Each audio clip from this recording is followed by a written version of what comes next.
ప్రభునందు నాకు అత్యంత ప్రియమైనటువంటి వాళ్ళారా, మన ప్రభువును రక్షకునైనటువంటి యేసుక్రీస్తు వారి యొక్క శుభనామములు మీ అందరికీ నా హృదయపూర్వకమైన శుభములు వందనములు తెలియజేస్తున్నాను. ఉదయకాల సమయంలో దేవుని వాక్యాన్ని ధ్యానం చేసుకుందాం. ఈరోజు వాక్య ధ్యానం కొరకు మనం తీసుకున్నటువంటి లేఖన భాగము యెషయా గ్రంథము 60వ అధ్యాయం 20వ వచనం చదువుకుందాం. నీ సూర్యుడికును అస్తమింపడు, నీ చంద్రుడు క్షీణింపడు, యెహోవాయే నీకు నిత్యమైన వెలుగుగా ఉండును, నీ దుఃఖదినములు సమాప్తములగును. ఆమేన్. దేవుని నామునకు మహిమ కలుగును గాక. ఇక్కడ శ్రేష్టమైనటువంటి మాటలు మనం చదువుతున్నాము. ఒక సమయం వచ్చినప్పుడు దేవుడు తన బిడ్డలను దర్శించినప్పుడు సూర్యుడు అస్తమింపడని, చంద్రుడు క్షీణింపడని, యెహోవాయే నిత్యమైన వెలుగుగా మనకు ఉంటాడని, మనకున్న చీకటిని అంతటిని తొలగించి వెలుగుమయంగా మన జీవితాలను చేస్తాడని ఇక్కడ వాక్యం సెలవిస్తూ ఉంది. అన్నిటికంటే ముఖ్యంగా నీ దుఃఖ దినాలు సమాప్తములగునని దేవుని వాక్యం సెలవిస్తుంది. అవును ప్రియులారా, ప్రతి వారి యొక్క జీవితంలో ఏదో ఒక టైంలో కొంత దుఃఖం అనేది, నిట్టూర్పు అనేది కలుగుతూ ఉంటుంది. వేదన, బాధ, వ్యాధి బాధ కలిగినప్పుడు దుఃఖంతో కొన్నిసార్లు కొట్టబడుతూ ఉంటాము.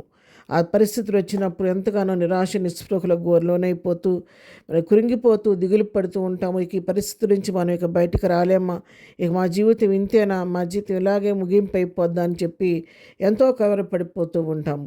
కానీ అలాగ జరగదు. ఎందుకంటే దేవుడు తన బిడ్డల్ని ఎప్పుడు విడిచిపెట్టే దేవుడు కాదు. కొన్నిసార్లు మన యొక్క విశ్వాసానికి మెరుగుపెట్టడం కోసం, విశ్వాసంలో స్థిరులుగా మనం నిలబెట్టడం కోసం, విశ్వాసానికి పుటవేయబట్టడం కోసం చిన్నటువంటి శోధనలు మన జీవితంలో అనుమతించినప్పటికీ దేవుడు తప్పకుండా తగిన సమయంలో మరలా మన వాటి నుండి మనను విడిపించే దేవుడైనా, నిత్యము విడనాడే దేవుడు కాదు. ఆయన కోపం నిమిషం మాత్రమే, దయ ఆయుష్కాలం ఉంటుందని దేవుని వాక్యం సెలవిచ్చినట్లుగా మరి నిమిషం మాత్రం కొద్ది సమయం మనలను శోధించినప్పటికీ దాని నుండి దేవుడు విడిపించి తప్పకుండా ఆయన తన యొక్క సంతోష ఆనందాలతో మన జీవితాలను నింపే దేవుడై ఉన్నాడు.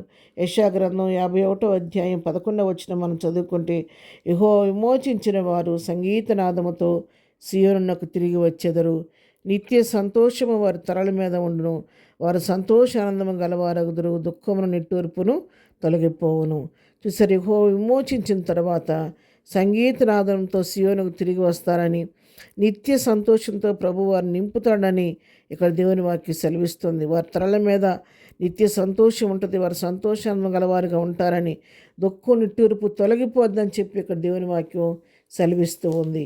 అక్కడ మాత్రమే కాదు, మరి యెషయా గ్రంథం 35వ అధ్యాయం 9వ వచనంలో కూడా ఈ మాటలు రాయబడ్డాయి. యెహోవా విమోచించిన వారు పాటలు పాడుతూ తిరిగి సీయోనునకు వచ్చెదరు, వారి తరల మీద నిత్యానందం ఉండును, వారు ఆనంద సంతోషమును గలవారే వచ్చెదరు, దుఃఖము నిట్టూర్పును ఎగిరిపోవును. ఇవే మాటలు ఇక్కడ కూడా రాయబడ్డాయి. కాబట్టి తన ప్రజల పట్ల ఆయన జాలి చూపించే దేవుడు, మేలు చేసే దేవుడే ఉన్నాడు. కాబట్టి ఆయన నిత్యం విడనాడే దేవుడు కాదు, ప్రతి వారి పట్ల తన కృపను విస్తరింపచేసే దేవుడు. తన బిడ్డలను హక్కును చేర్చుకొని వారి కన్నీటిని తుడిచి ఆ కన్నీటిని ఆనంద బాష్పాలుగా మార్చే దేవుడు.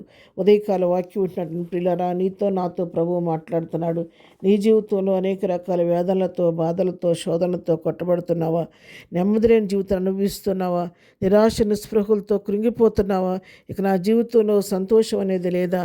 ఇక నా జీవితం ఈ కన్నీటితోనే ముగింపు అయిపోద్దా? నా జీవితంలో ఇక ఎన్నడూ కూడా దేవుడు ఈ శ్రమల నుంచి విడుదల కలుగు చేయడా అని చెప్పి ఒకవేళ కృంగిపోతూ ఉన్నావేమో, ఉదయకాలం ప్రభు నీతో మాట్లాడుతున్నాడు.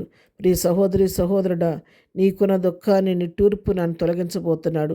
నీ దుఃఖ దినాలను ప్రభు సమాప్తం చేయబోతున్నాడు. దేవుని సేవకురాలుగా నీతో నేను దేవుని వాక్కు ద్వారా నీతో మాట్లాడుతున్నాను. కృంగిపోవద్దు, దిగులు పడొద్దు. దేవుడు తప్పకుండా నీ దుఃఖ దినాన్ని సమాప్తం చేసి నీ నోటి నవ్వు కలుగు చేయబోతున్నాడు. విశ్వాసం నా కత్తియు దాన్ని కొనసాగించబడిన యేసు వైపు చూస్తూ తగిన సమయంలో ఆయన్ని పట్ల కార్యం చేయనట్లు విశ్వాసంతో, ఓపికతో ప్రభు కొరకు కనిపెట్టు. నీ యొక్క దుఃఖాన్ని, టూర్పును కొట్టివేసి నీ నోటి నిండా ప్రభు నవ్వు కలిగజేసి ఆనంద బాష్పాలతో నింపబోతున్నాడు. ప్రార్థన. ప్రేమగానే తండ్రి, పరిశుద్ధుడా, నీ పాదముల కొందనాలు. ఉదయకాలం ఎవరైతే దుఃఖంతో నిట్టూర్పుతున్న వారందరినీ దర్శించండి. వారు కొన్ని దుఃఖ దినాలు సమాప్తం చేసి వారి నోటి నవ్వు కలుగు చేసిన కృప పాత్రలుగా చేయండి. ఏదైనా వీళ్ళు మార్గాల్లో పని పాటలో తోడుకొనండి. ఏదైనా బర్త్డే, మ్యారేజ్ చేసుకోవటం బిడ్డలను దీవించి ఆశీర్వదించి వారి జీవితాల్లో కావాల్సిన ఆశీర్వాదం మేలు కలుగు చేయండి. ఎవరికి ఏ సమస్య ఉన్నా మీ నామంలో పరిష్కరించి నీ కృప పాత్రలుగా చేయమని, ఉద్యోగాలకు ఎదురు చూస్తున్నట్టుకు ఉద్యోగాలు దయచేయండి, వివాహాలకు ఎదురు చూస్తున్నట్టుకు వివాహాలు దయచేయమని, దుఃఖం నుండి వారిని ఓదార్చండి, సమస్యలు నుండి వారిని విడిపించమని, బలహీనలు ముట్టి స్వస్థపరచమని యేసు నామంలో ప్రార్థించండి పొందుకొని ఉన్నాము తండ్రి. ఆమెన్. ప్రభు కృప సదాకాలం మనందరికీ తోడే నడిపించును గాక. ఆమెన్.